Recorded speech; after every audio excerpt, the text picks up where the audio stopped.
In this video, I am making a quilt with no pattern, no math, and absolutely no stress. Just 3 fabrics and a lot of fun. If you've ever wanted to create something beautiful without overthinking it, this is the project for you. Time to dive into the stash and choose just 3 fabrics. Easier said than done when they're all so pretty. A good color combo can really make your quilt shine, so have fun with it. I'm going with a cheerful mix of pink, blue, and yellow for this one. Let's get started by cutting some 2.5-inch strips out of these pretty fabrics.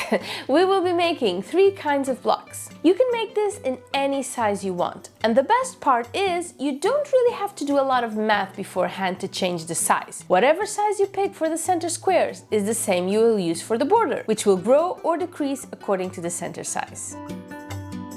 Next step is sewing the fabrics together in all possible combinations. So we have a light fabric, a medium fabric, and a dark fabric. We're mixing light with dark, light with medium, and medium with dark. I am using my 1/4 inch foot for this one to make sure I have full control over the size of my pieces. But as long as you use the same seam allowance for all seams, you can use a different allowance. Okay, time to press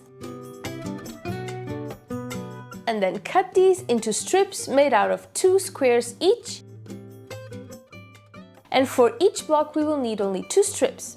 And now we make our block center by combining the 2 strips just like so. We sew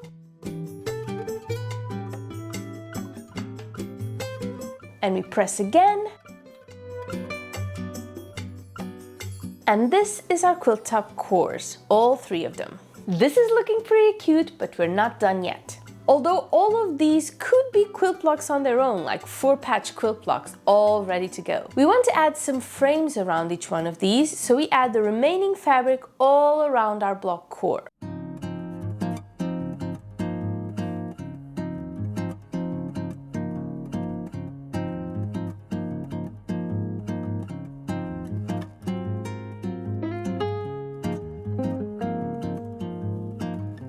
So, we've used 2 fabrics so far for each of these. We need the 3rd fabric as a frame around them. And you can add these frames 2 ways. Either first do 2 opposite sides and then complete with the other 2 opposite sides, or, and this is my personal favorite, we do a wraparound. So we start on one side and then we continue clockwise or counterclockwise until we do the full frame.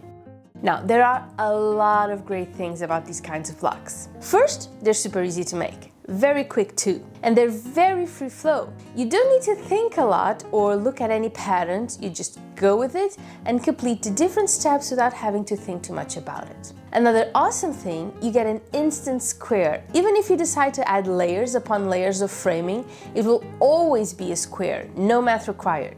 Let's press these quickly so I can show you our 3 quilt blocks. And here we go. Oh, so precious. Okay, time to make some more. We need 13 more because we want a 16-block quilt. That means we do 5 of 2 blocks and 6 of one of these blocks.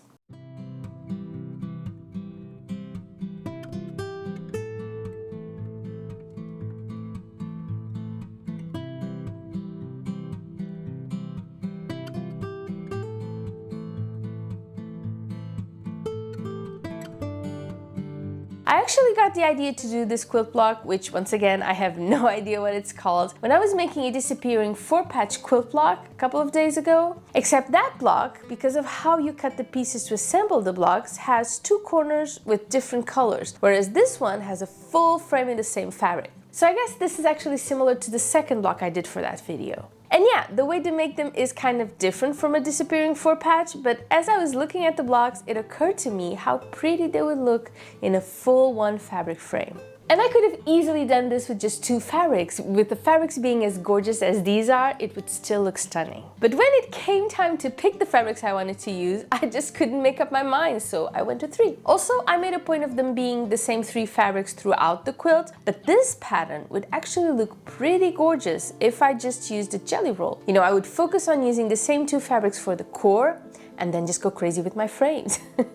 And because most jelly rolls usually have fabrics in pairs, it wouldn't be complete craziness, you know, I would get a good amount of each similar blocks. It would make for a decent sized quilt too, a full jelly roll. For now, we're just making a small baby quilt top with our 16 squares.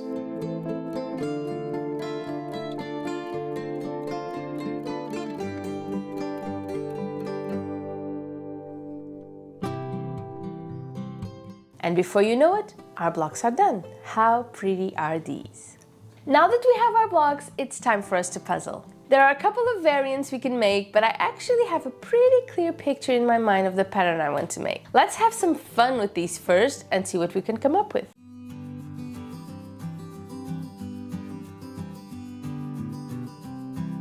Pretty cool, but I'm thinking about some simple, really cool straight lines. And this is what we get. Let's sew these together. And you can sew in whichever direction because this will be a 4x4 block square, so it makes no difference. When it's a rectangle, I always prefer to sew the longer side in rows first because that means that when I go to sew the rows together, I have less of them to sew and somehow it feels quicker, like there's less seams to nest. And someone mentioned the other day that these kinds of projects are actually perfect for an active recovery, if you will. Like when you're making a very complicated quilt, something that you know from the start is going to be a lot of work and it's going to take a lot of focus to get done. So much so, sometimes you need a break. I mean, sure, you can stop for days or weeks or months and not go anywhere near a sewing machine, but that will make things harder for you when it's time to return. But if you end up with these smaller, no-brainer projects, you're still resting, but you're keeping your momentum going. And I guess I call it active recovery because that's what you do in the gym. When you do something really intense and you need to rest, or when you're feeling kind of sore from a big workout, they always say it's best to do an active recovery, where you rest, but you don't completely stop. So yeah, this is the kind of project, something you can whip up quickly with very little effort to keep your quilting juices flowing.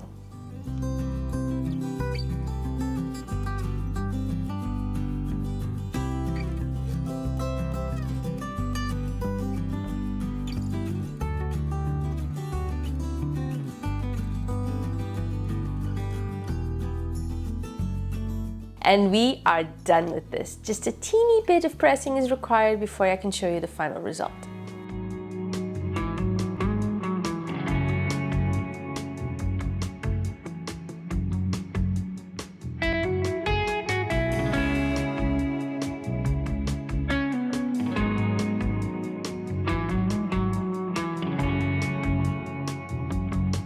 And here we have it, a lovely baby quilt top done in no time with no pattern or a pattern anyone can follow.